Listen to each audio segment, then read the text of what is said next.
Hi, మీకో పొడుపు కథ. టీచర్ రుద్దలేని పేపర్ ఏమిటి? ఆన్సర్ తెలిస్తే కామెంట్ చేయండి. ఓకే, ఎగ్ పికిల్ ప్రిపేర్ చూడండి. ముందుగా ఉప్పు, కారం, పసుపు వేసి ఎగ్ బ్రేక్ చేయాలి. ఆయిల్ లేకుండా డబల్ బాయిల్ చేయాలి.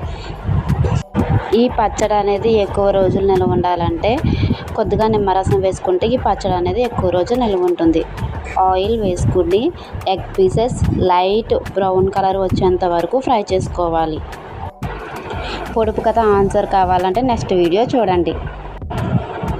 ఆయిల్ వేసి అల్లం వెల్లుల్లి పేస్ట్, ధనియాల పొడి, పసుపు, జీలకర్ర పొడి, గరం మసాలా, కారం అండ్ లాస్ట్ సాల్ట్ వేసి మసాలా బాగా కలుపుకొని ముందుగా ఫ్రై చేసి పెట్టుకున్న ఎగ్ పీసెస్ అందులో వేసుకుని మసాలా ఆ పీసెస్కి బాగా అంటుకోవాలి. అంతే, ఎగ్ పికిల్ రెడీ.